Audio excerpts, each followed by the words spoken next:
this is how the third trading day of the week, with Wednesday, the 4th of October, looks like as we get on with our opening bell. Hello, everyone, and welcome to Frontier Africa Reports. I am Bosun Omofaye, and this is just getting things off the ground for a number of markets around the continent Africa.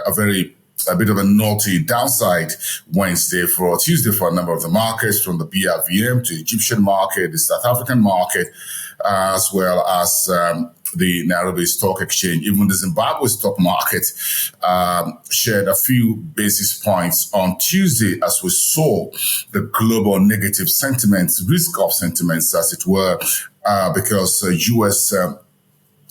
Treasury yields went up, dollar index climbed strongly, and that knocked the risky assets, including the commodities, where you have gold, silver, and other basic resources. So we're dealing with the market nervousness right now, looking at the negative, not so fantastic manufacturing PMI, or the data for the month of September, where the demand for oil and other sources of energy in big economies such as China will continue. Of course, China is on national holiday until the weekend, the 8th of October. So the market's a little bit nervous right now. Today, we're looking at the OPEC GMMC meeting.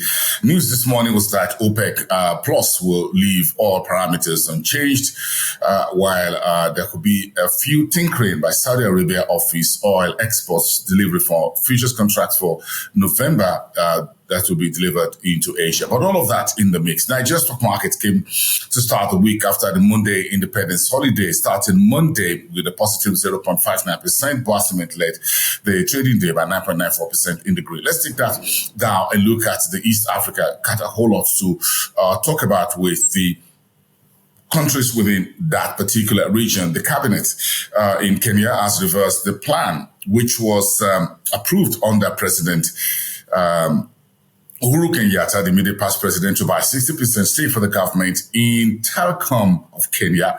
The parliament yesterday threw that out of the window and asked Helios Investment to refund about 6.09 billion shillings to the Kenyan government, asking private sector investors to step forward and take over those 60% shares. Kenya is looking for cash, both in local currency as well as in US dollar terms. So the 6.09 billion shillings will be useful to the William Ruto's administration. So that's the latest on that. In the meantime, the central bank left interest rate unchanged at 10.5%. The EFDB, however, is looking at Kenya, the biggest economy in East Africa, growing 5.6% this year and up to about 6% for 2024.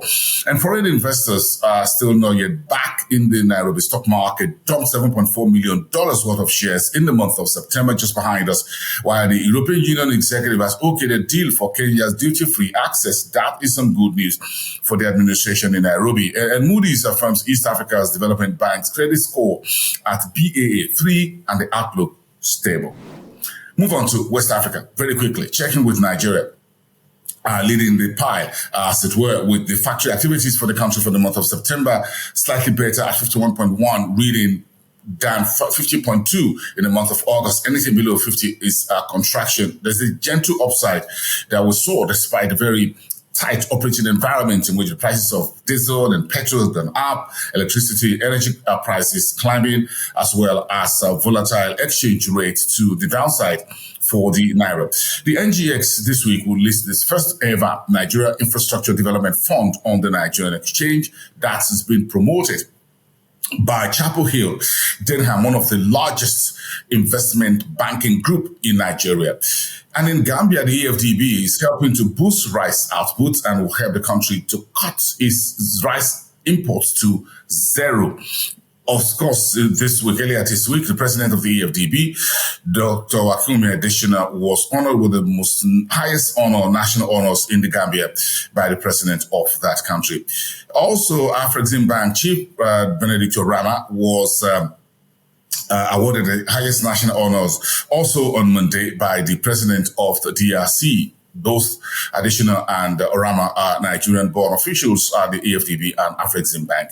The Ghana Stock Exchange has suspended the listing of Aluworks Limited. The company failed to meet post-listing requirements, which requires timely filing of annual returns. And Cameroon's public debt is now about 43.7% of the country's GDP. That's the end of August. Let's take it straight to Southern Africa. Dunlop is putting further investments in the country around the KwaZulu-Natal region and will be investing close to 2 billion rand in fresh investments to increase its tire production in Southern Africa. The rand is extending losses on the stronger US that I talked about, the greenback pushing its peers aside and a higher US yields. Total Energies gets approval for offshore drilling in South Africa. It's been one step forward, two steps backward as far as this offshore exploration for hydrocarbon in South Africa is concerned. In Angola, Africa's top oil producer, $1 billion Cabinda refinery is set to start operations in 2024. And Zambia is looking to offer incentives in 2024 budget for economic growth. That's what President Hichilema is putting on the table. And the bears in Botswana has inked a 10-year sales deal for the country's diamonds. That's one of the latest deals that the government in Gaborone has been able to secure with De Beers, one of the world's largest diamond trading company. And fashion retailer Foschini Group is going to list on the A2X stock exchange in South Africa on the 10th of October. Congratulations. Welcome to the marketplace. Let's get on to North Africa and check in with some of the biggest news, with Morgan Stanley cutting Egypt's credit rating amid concerns as President Al-Sisi says he's going to contest the near-term elections in December. The elections have been pushed forward from 2024 to the end of this year in order to get the economy up and running. And Egypt is resuming its LNG, liquefied natural gas exports in October, according to the Minister of Petrol Resources, El Mola. And Tunisia has snubbed $133 million that the European Union is putting on the table for President Al-Sisi administration to stop illegal migration from the country. And Atijari Wafa Bank, Bank Popular, and the Bank of Africa among the top 10 African banks in 2023, according to the Banker magazine published out of London.